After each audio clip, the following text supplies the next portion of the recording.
So, I think our optimism may have been a little early.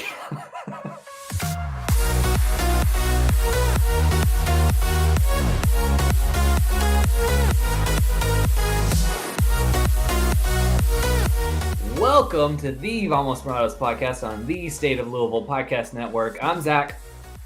And I'm Benton. Ben, we got no good news this week. We got bad news on bad news. You're texting me saying, hey, we got to do this. And I was just ignoring it. But I can only dodge you for so long. We're recording late because we just sort of stared blankly at the screen for about half an hour. Yeah. I have never wanted to do a what are you into more than this week. So, Ben, before we get into sad, depressing soccer news, what are you into this week?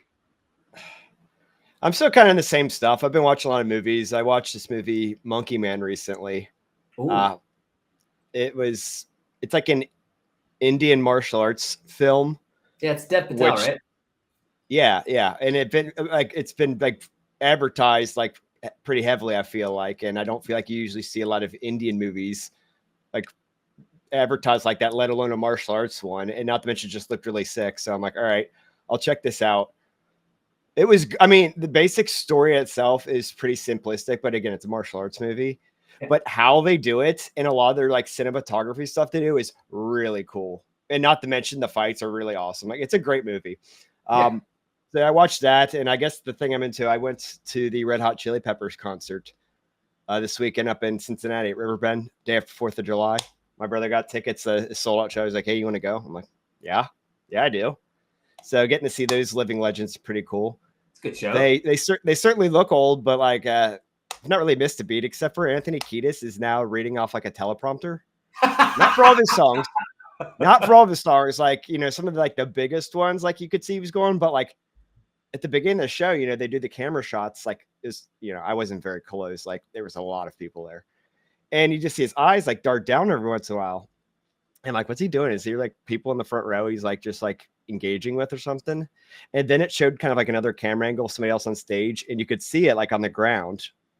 And I'm like, oh, buddy, that's not good. Like, you've done this for like 40 years. And then enough times that he would remember the words by now. He was fine with that one. It was like some of the other ones, but like, I'm like, man, you've been doing this for like a long time. This is the only thing you do. But then I'm like, oh, copious amount of drugs. Like, and he's like 60 now. Yeah. So I guess two things together.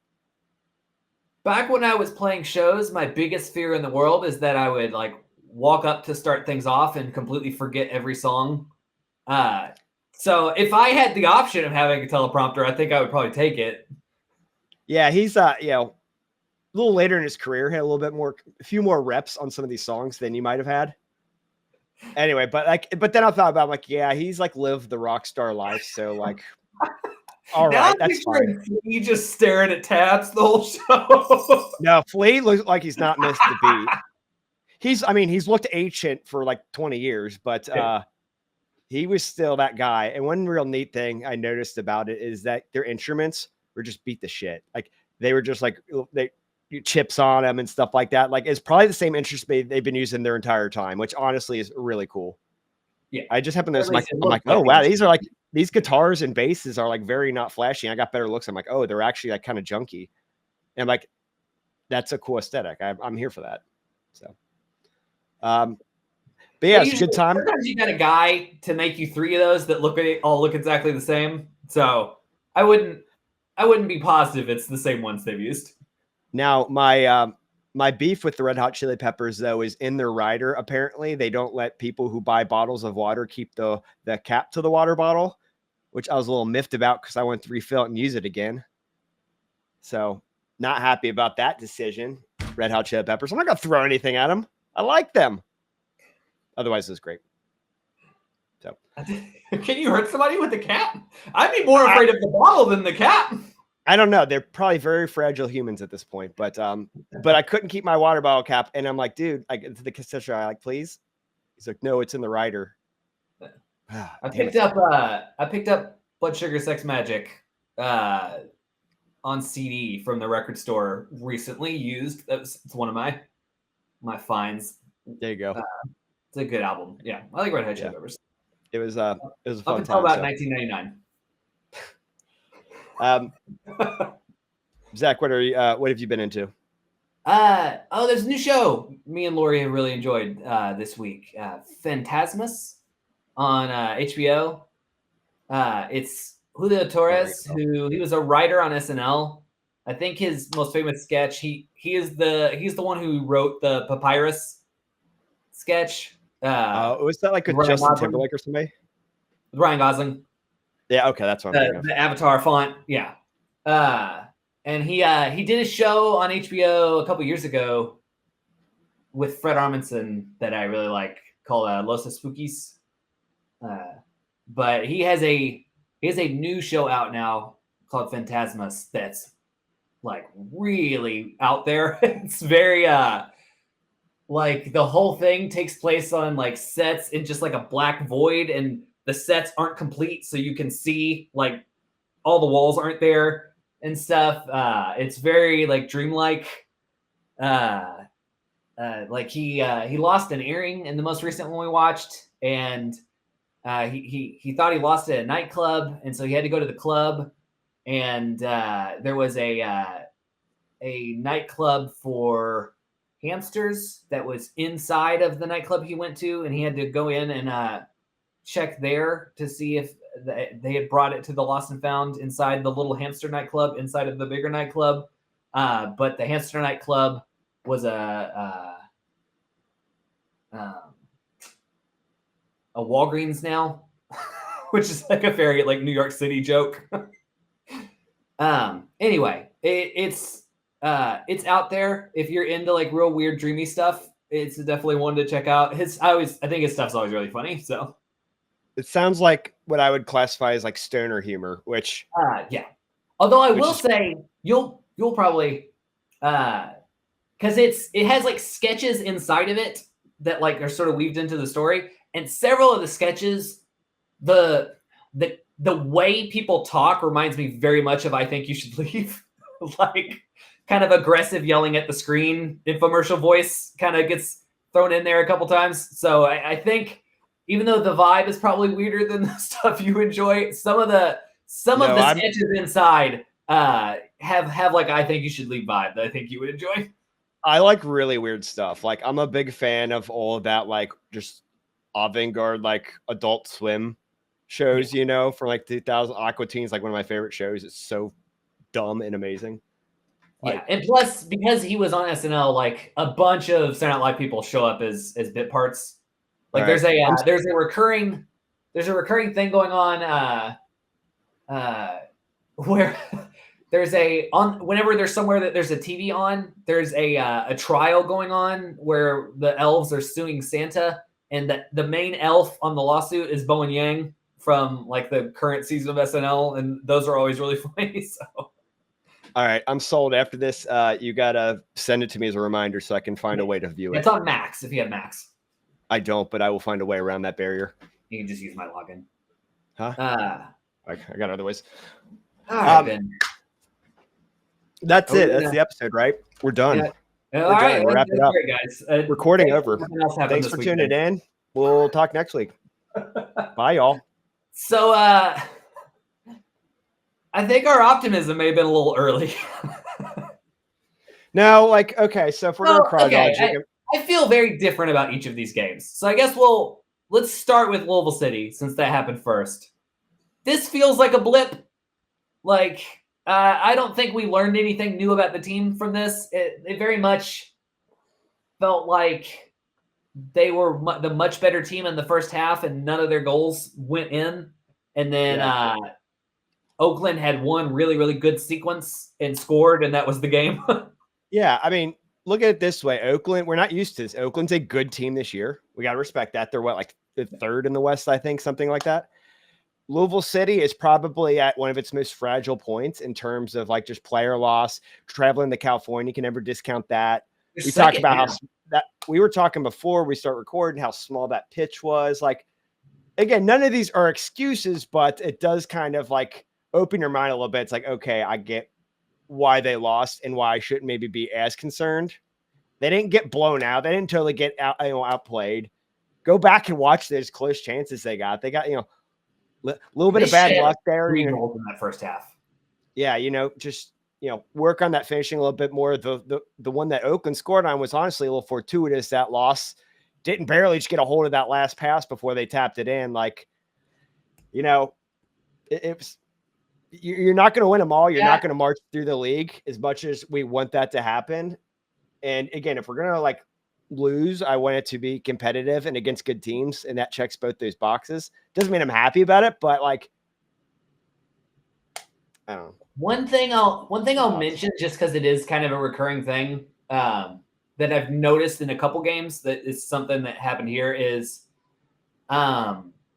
when they're either behind or even, especially in the second half as it gets later in the game, they really, really get drawn out offensively. And it seems like the further the game goes, either at a loss or at a draw, the backs keep creeping further and further up the field until what happened to this one where they got caught on a bad counter. So I think that is one note is, even when they're chasing a little bit, maybe a little more discipline in not throwing, especially you want to get points on the road. If the game was a draw, you don't really want it. That's not a send everyone forward. It's okay if we give up a goal type moment. You kind of want to just keep playing the way you play. Yeah. I could totally see what you're saying. And thankfully for the most part, they've not been in those positions where they're chasing a game like that. That is the quicksand in that Rhode Island game where it got away from them. That was sort of what happened there. Was once they started chasing, they really were sending everyone up. And I think they score a ton of goals. I mean, they play with a high line anyway, but I think the team's good enough that maybe a little more discipline. We don't need to change the way we play too much, even when we're behind. They'll try to stay in the positions the team's normally in. Yeah, I was just mulling the question to myself, our team's starting to figure Louisville City out. And I think it's more so we're just at our most vulnerable here, right? Tired legs are accumulating. We have a number of injuries. That can't be discounted. Adrian Perez, Jorge Gonzalez. There's just people missing you would want in the mix otherwise. Yeah. So I don't know. I guess we'll see how it pans out big picture, but ultimately not too concerned. Still disappointed, but yeah, it's a lot more palatable than other losses could be, Yeah. You mentioned it while we were prepping, but aside from their field, which I don't like, the Oakland Stadium's pretty neat. I like it. It gives me San Diego vibes, where it's kind of built into the hillside. Yeah, I was kind of thinking that just right in there in a little valley. And I appreciate places that have viewing angles that allow you to kind of get high. Baseball stadiums terrible for soccer because you're so drawn out from the pitch. I like to be kind of looking down on the action, get more of that aerial view. So that's why I sit in the upper level at the Louisville City games. I like that vantage point. It's killer. I can't imagine watching ground level. I would rather be in our second deck seats than on the field. Yeah, I'm pretty close. I'm pretty low on the second level. I have zero plans on moving. I feel I'm digging my heels in. I got my little name plaque things on there or whatnot. But part of me also wants to go farther up my section to get look, even get a steeper look there. But anyway, so they have a very kind of steep viewing angle, which I think is very nice for the fans. But yeah, like you mentioned, it was on the road, cross country. Oakland's good this year. A lot of people we recognize on this Oakland team. Napo plays in their midfield, which sad to see Matt Napo on the other side. He was one of my favorite Louisville City players. Good guy. Hackshaw, who we recognize from his indie days. I always wanted him on our team just he had some in spite good of Indy. passes in that game. Did he? He's getting older, so I don't think it's gonna happen. Yeah, long ball, defender straight to the attack. He plays those on a platter for the attackers. He was always very high on my wish list, just because. Yeah. I think you mentioned him last week, but Paul Blanchett, someone we hate. That bro. No love for Paul Blanchett on this podcast. God, I hope we don't sign him and I have to be a fan of him. Can you imagine that? Like next year, like, oh, Paul Blanchett's on our team.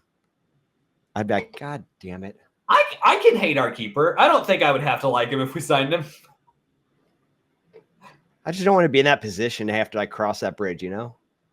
I want to like all of our guys. We get him on the pod, like, hey man, why do you suck so much? Yeah, I go to media availability, like high-fiving guys, and they come out. Paul Blanchett comes up, I just I don't know why I'd be that aggressive about it. Just because you're wearing purple, you think I gotta like you now? I don't know. I'm just avoiding talking about losses, honestly. I mean, like we've said a couple of times, like on the next one, not too worried about. We still got a lead. You know, we built up wiggle room for a reason. You know, so we're still. Well, and like we're still they had some good chances. In the first half, really, they kind of went away a bit in the second half. But the first half was like really strong for Louisville City. I thought that's the game you want to see them play. They were getting to the touchline, playing good passes, dangerous passes through the box. Like had a bunch of really good looks out of it. It's everything other than the ball didn't hit the back of the net. Now, correct me if I'm wrong. Their next match is our friendly with Cancun, so it's not we have a week off from a competitive match at least, right? Have I looked at the schedule correctly there? Their next league game is the 19th against Colorado Springs. So yes. Yeah. So yeah, that would be that's that following Friday. You know, it'd be really, really, really funny if we wore our third kits for that one. Because they look just like a Colorado Spring kit. Oh gosh. They have an opportunity to do the funniest thing. Did we ever wear the kits against Birmingham? That's a power move. I don't. Because if you're the home team, you get to pick. So I don't know. You get first choice. I can't. I'm trying to think if we did play Birmingham and the black and gold. I don't think we did. Because when we first got him later in the season, I'm trying to think, did we play him later on? I feel like we did have a late game against them in the season. Yeah, but we didn't. I can't remember what they wore. Yeah, I don't know. Anyway, so no, I think that's nice that you have some time off between competitive matches. You can but also not too long. It's just a week, which is good. Yeah, no, but it's needed. Like, and they're still friendly in there, but that helps to keep things sharp, right? You're still keeping active, but you know, maybe it's not what it would be for a full blown like match. And I'm sure they're going to go all out, but I feel like there's a little bit less pressure. You play with a little bit more freedom. Yeah. I don't know. Maybe they need an outing like players that. We haven't seen much in this game because that's a good opportunity to like rotate some people in, get some minutes. Definitely. So we will see where things go from there, but not too worried. I don't know if I can say the same about the next match / overall situation, but for Louisville City, not that worried yet. Any final thoughts before we talk about that other one? They got an iguana on their crest. Oh yeah. I mean, pretty dope. Yeah, love it. It actually kind of looks like Monterey Bay's crest, but just with an iguana standing on top. You know what we need to do with the Cancun matches? We need to make it a 1-1 series. Next year we got to go there, and I think all media personnel surrounding the team should go, so it can be properly covered. I think we should be on the team flight just like everybody else. I mean, it's for the culture, right? But they like someone to document the trip on film. Because not a lot of people can do that. You get a nice warmth to all the pictures. You get something special out of it. How are we supposed to talk about it on a podcast if we didn't live it? Yeah, that's all I'm saying. Pitching hard to get a free trip to Mexico. We'll see. But yeah, so we've got the Cancun friendly. Then the Friday after that, play the Switchbacks at home, where both of those are at home. Kind of a little home stand because then we have Monterey Bay and then the Frankfort friendly, all back to so two friendlies, two league games, all at home. I take it back. I'm like, I don't think Colorado Springs is good this year. They're fourth in the West. Only New Mexico, Oakland, and Sacramento are above them. So nice to have a little homestand in there, though. So yeah, pretty much. Why did I think they were bad? Yeah, the whole rest of the month of July is all going to be at home, which is pretty good. Yeah, that should help a lot. Do you have any more thoughts on City? No, let's rip the Band-Aid on racing. Oh boy, they got my hopes up, didn't? I don't know that. I don't know that mine got up. If we're going to be honest, I was not optimistic. I was hoping to be proven wrong, but yet still somehow when you're like when your thoughts like at halftime, because they finished strong. That was a good first half. I guess we'll start with the positives. I thought that was legitimately like a well played, good first half from the team. Things fell apart in the second half, but I think they were hands down the better team of that first half. Yeah, I agree. I had some weird stream issues, so it jumped in and out at points, but the parts that didn't cut out on me, things look good. That Savannah DeBello like shot. They were like 30 minutes in. Nearly that would have been so great. Nothing at halftime, which it turns out would not have mattered. But what outside of the foot too? I mean, she had another goal last season. Awkward. Yeah, I know exactly what you're talking about. So, man, I want that one to go in so badly. I'm like, that would have been so many highlight reels. And that was a rocket too, because that hit the crossbar and did not come down for like 10 seconds. That went. Oh, you saw the whole thing rattle. Yeah. Power on that one. But yeah, I guess so. I mean, North Carolina has their number. It's absurd at this point. So that now that this game is over, it is now 10 games in a row, or all 10 times they have played North Carolina, no draws, no wins, 10 losses, which is just, and yeah. I mean, that kind of made sense for those first 5 or 6 matchups because North Carolina was really, really good. But even when North Carolina got bad for a season, they beat them both times. And then I think they started slow, but they have been kind of on a tear lately this season. I think they're on the up right now.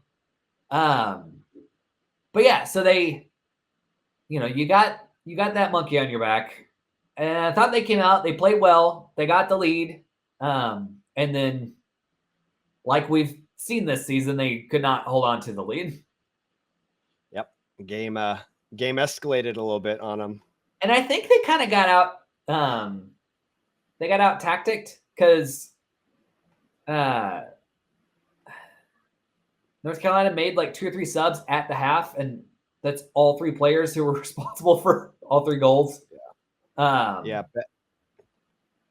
Didn't help that racing situation. They were without their head coach, which by the way, that's going out to Bev. I think we should probably so we at the media availability on like Thursday or Friday, like the team put out that like Coach Bev was not available for personal reasons, and then I don't know if I saw it like right before the game. I don't know when. I heard it at the beginning of the broadcast. I knew. Actually, I missed the media availability. My father heard it on the news, like a half hour before kickoff. Yeah, so like the team put out a press thing that like Coach Bev was not available for the game because she had a miscarriage recently, and something I thought was really nice. All of the players had armbands on that were like the miscarriage awareness colors or whatever. It was like blue and yellow. Blue and yellow, I think. So I wanted to like take a second to give like our best wishes to Coach Yanez. Like me and Lori have been trying for another kid lately, and we went through a miscarriage pretty recently too, and it's like really rough to go through. So I like personally like really feel for where like what she's going through right now. So I wanted to I didn't know that. I'm sorry. That's like that's a tough spot for the team to be in right before a game like that. Right. So best wishes to Coach Bev. I know she's going through a rough time right now. But yeah, I think that she was not there. And I do think like sort of at halftime, they got out tactics by North Carolina. It seemed like North Carolina made a lot of adjustments at halftime, and Racing was not able to keep up with those adjustments. I feel like there's at least one or two other matches where I kind of thought that way, that the other team adapted and Racing did not do so much. I think this team is still kind of growing and learning in some capacities, but doesn't make it like kind of less disappointing. I still kind of felt that the ceiling is higher than where they seem to be, at least at the moment. Yeah, I mean, and you saw it. I'm pretty down on them right now. There's still time to recover and rebound. Like, not all's lost, but I'm feeling pretty low. Yeah, and they got a lot of good individual performances in this game. I thought, I mean, Turner had a great game. She scored the goal. DeGrande in the midfield and Flynn. Oh, so an interesting tactical thing we saw in this one I wanted to mention is so the team moved DeMello out to the wing to make more room in the midfield to play DeGrande and Howell and Flint all at the same time, which I thought was kind of an interesting tactical shift. It worked really well in the first half, I thought. Once they got behind, they made some substitutions and like moved DeMello back to the midfield for the close of the game. But I did think that was an interesting tactical shift. It feels like the team has known who their back four is all season, but figuring out which best three in the midfield and who the best attackers up top are has been like an open question that I feel like has not been answered yet this season. Yeah.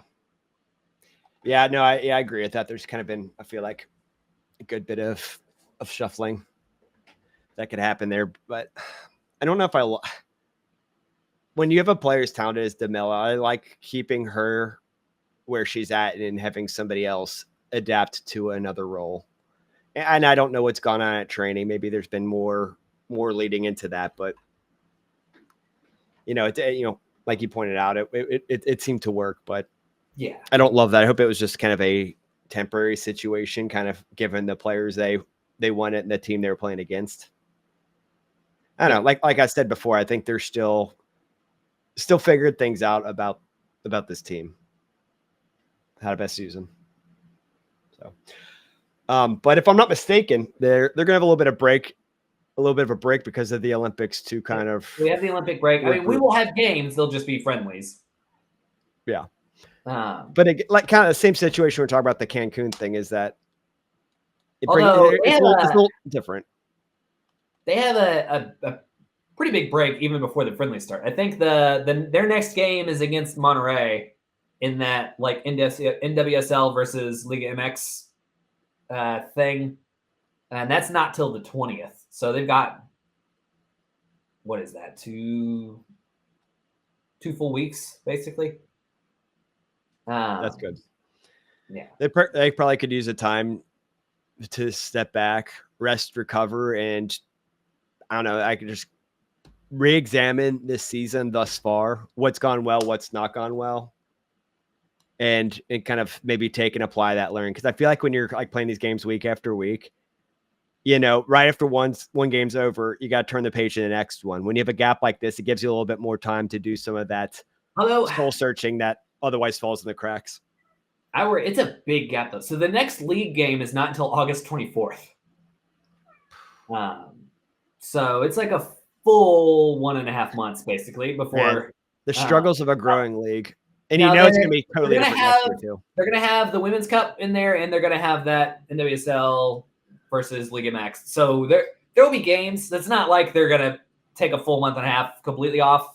Yeah, but at least personally for me, it's like a lower tier of like of games being played, right? Like I care about the league. I don't care about this like made up Mexican at the very least, I'll care about if we win it all. Then it's the best thing. NWSL teams in the Women's Cup, but the Liga MX thing, they're going to be playing the Courage and the Pride. So but again, like could keep you in shape playing high level. Yeah, but I mean, you're going to see rotation. I don't know. I'm just always like league is first and foremost in this awkward, like long gaps. Like I appreciate that there are games versus no games. So I will say that fully taking a 1.5 off. Yes. So I'm not mad about that. And again, the Olympic thing. Also, we're worried about anyone losing their momentum. It's all the other teams. I feel like it could only help. We could use some momentum. Yeah. So yeah, if we can take a 1.5 for the other teams to chill off a bit, I'm fine with that. Yeah. There's some cold water on them. Yeah. I mean, like, yeah, I'm just bummed. It is a bummer. They always have trouble with North Carolina. So coming into this one, I was like, oh, we're probably not leaving onto that break on the best note. But then they legitimately got my hopes up in that first half. I was like, they're playing this well. They've had the better chances. They honestly should even have more than they have, even though they had the lead. I was not expecting 3 goals in like 10 minutes to ruin your day. Not that. Yeah. Yeah. I think the break will do them good. Yeah. It's the same thing we've said all season with them. It's like they've got it. You can see it in stretches. Like they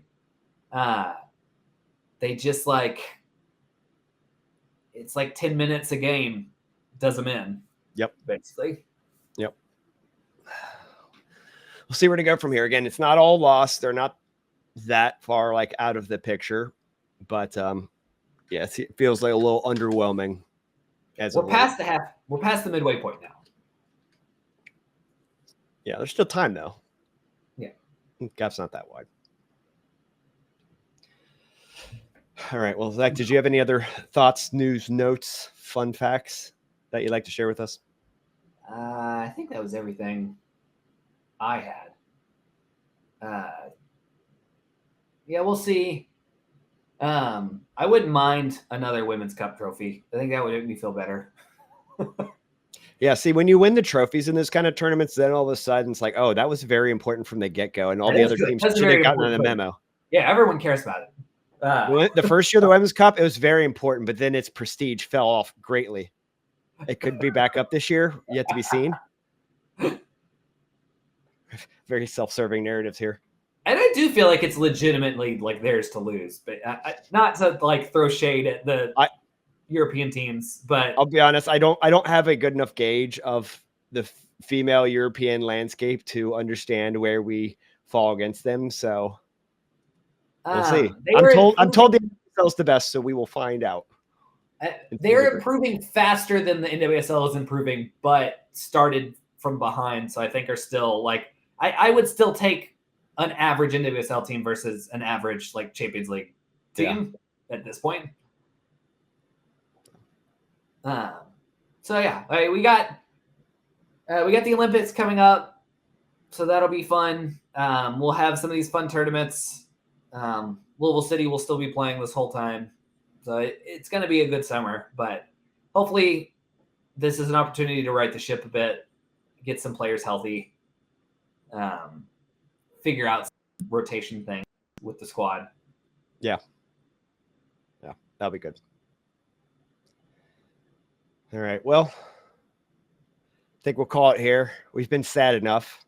Maybe next time we come on the microphones, we can be a lot more excited. We got real down this one. Yeah. We got on a scale of 0 to 6, how excited are we going to be next time? We gotta watch some more Jean-Claude Van Damme movies for next week. Yeah, I gotta cleanse the palate with some other exciting movie. We were talking. I think it was our podcast group chat, or who was I talking with about how I saw the remake of Roadhouse, and I was told I should see the original one since I liked. I told you that. Yeah. Okay. The original Roadhouse is completely insane.